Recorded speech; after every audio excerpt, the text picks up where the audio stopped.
நாபோத்தின் திராட்சை தோட்டம், பலவீனமானவர்களை கொள்ளையடித்தல். ஆகாபின் அரண்மனை அருகில் ஒரு திராட்சை தோட்டம் இருந்தது. ஆஹா, என்ன ஒரு அழகான திராட்சை தோட்டம்! யாருடையது இது? யாருடையது இது? நாபோத்,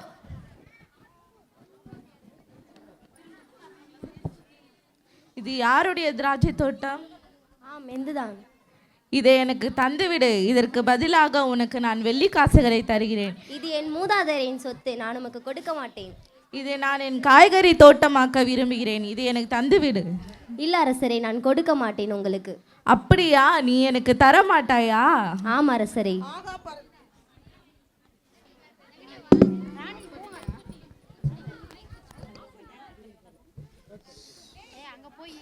கோபத்துடன் ஆகாப் அரசன் தன் அரண்மனைக்கு போகிறான்.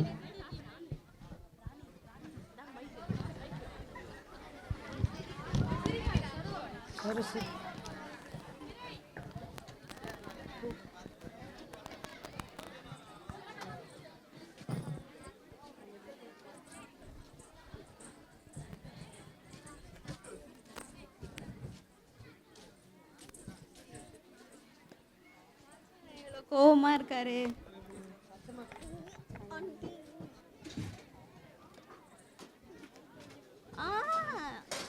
சாப்பாடும் சாப்பிடல, தண்ணியும் குடிக்கல.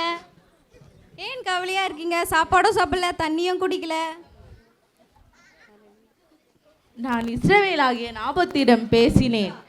அவன் திராட்சை தோட்டத்தை எனக்கு தருகிறாயா என்று கேட்டேன். அதற்கு பதில் வெள்ளி காசுகளையும் தருகிறாயா என்று சொன்னேன். ஆனால் அவன் தரமாட்டேன் என்று சொன்னான். இஸ்ரவேலின் அரசராகிய நீர் இப்படியா இருப்பது? எழுந்து சாப்பிடுங்க. நாபோத்தின் திராட்சை தோட்டத்தை நானே உங்களுக்கு ஒப்படைக்கிறேன். அரசரின் பெயரில் மடல்கள் எழுதி அவற்றில் அவை அரசரின் முத்திரையை பொறித்து அம்மடல்களை நாபோத்தின் நகரில் குடியிருந்த பெரியோருக்கும் உயர் மக்களுக்கும் அனுப்பினாள்.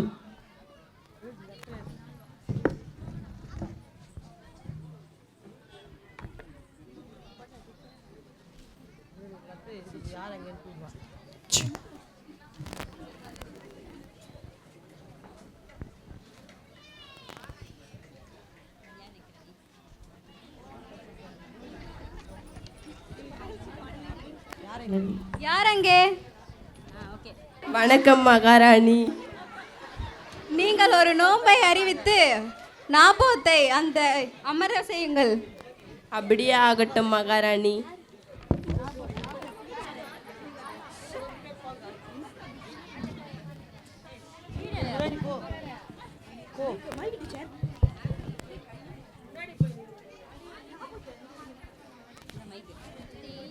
நாபோத் கடவுளையும் அரசரையும் பழி தீர்த்தான்.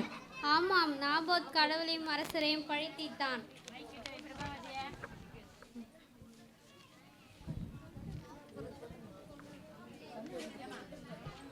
நாபோத்தை கல்லெறிந்து கொல்லுங்கள்.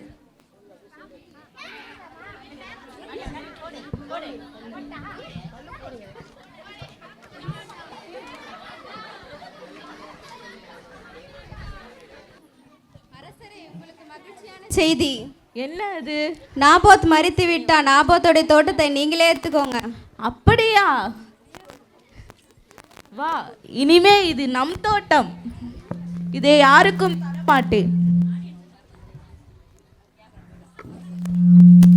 ஆகாப் நாபோத்தின் திராட்சை தோட்டத்தை கைப்பற்றியது அவனது பேராசையை நிறைவேற்றுகிறான். அதிகாரம் படைத்தவர்கள் தங்கள் அதிகாரத்தை பயன்படுத்தி வசதியற்றவர்களின் உடைமைகளை கொள்ளையடிக்க எந்த அளவிற்கு முடியும் என்பதை இந்த சம்பவம் அடிக்கோடிட்டு காட்டுகிறது.